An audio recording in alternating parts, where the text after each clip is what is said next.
Oi, tudo bem? Meu nome é Guilherme Supermovim e eu vim apresentar para vocês o nosso projeto aqui, que nós estamos destinando então a FIP. Basicamente, o nosso projeto, ele teve como origem, né, o nosso problema que a gente identificou, a questão das queimadas no Brasil e no mundo, né, especialmente no Brasil, durante o período da pandemia, onde a gente viu correr muito forte, tanto no Pantanal quanto na Floresta Amazônica, situações muito agravantes, né, e a gente foi pesquisar um pouco sobre de onde, como era a metodologia utilizada para enfrentar esse problema naquela época, né. E até hoje, pelo INPE, Instituto Nacional de Pesquisas Espaciais, o que é utilizado é basicamente um sistema de previsão de focos de incêndio que ocorram naturalmente, e eles utilizam diversos parâmetros que eles disponibilizam publicamente, né?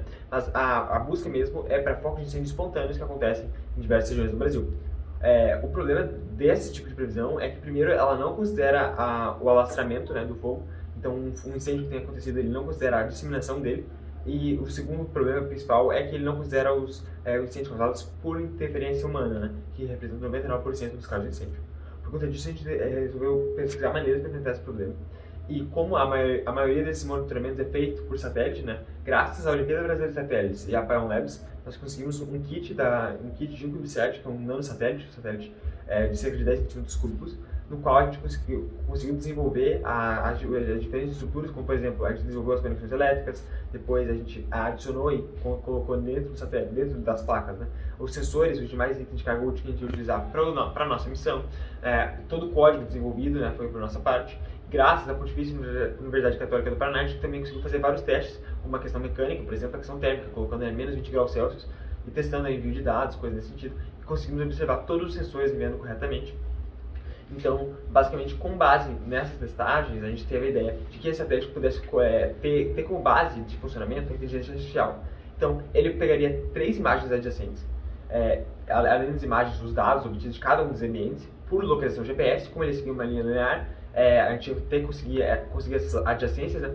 E com base nisso calcular, primeiramente individual em cada um desses pontos, a gente ia ter a previsão da questão de queimadas com base nos dados do INPE, então ele ia ser treinado com base nos dados do INPE, a gente ia conseguir os dados e com base, sabendo se foi uma queimada ou não, a gente ia conseguir treinar e ele ia aprimorar si próprio. E depois disso, a gente ia ter como comparar com os dois lugares adjacentes. Então, por exemplo, um lugar que tem uma probabilidade muito alta de queimada, tanto próximo de dois que tem uma probabilidade muito baixa, esses dois próximos vão ter uma probabilidade maior, decorrente do fato de que a queimada do lugar com maior incidência pode influenciar nessa disseminação. Então a gente está enfrentando mais de um problema, tanto adicionando novos parâmetros que não são utilizados, que podem ser decorrentes da questão antropomórfica, por exemplo, quanto pesquisando nessa questão da disseminação, né? Então, todos os nossos casos da estrutura satélite foram muito bem sucedidos os testes, tanto na questão térmica, como a gente citou, como na questão mecânica. A rigidez dele foi muito bem mostrada, a gente inclusive utilizou impressão 3D para garantir isso, né?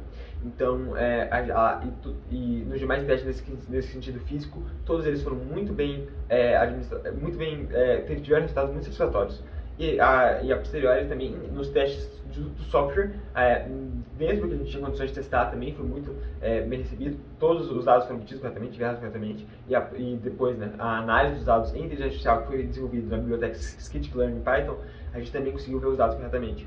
Dados de banco de dados que a gente encontrou na internet, né, cada um deles usa mais de 300 dados de teste, então a gente tem uma situação onde a gente tem uma abrangência muito grande. O que a gente mais espera hoje para o futuro é conseguir fazer com que o satélite seja lançado de fato. Então a gente consiga obter os dados diretamente, né, e também fazer uma comparação direta com os dados do INPE para situações semelhantes. Assim a gente tem uma questão de maior verossimilhança, né, com a realidade e um grau de comparação mais justo, né? Então, com base nisso, a gente pode até avaliar o futuro do projeto, como a gente pode ainda melhorar, né, e incrementar para que ele realmente possa ter esse impacto de fato.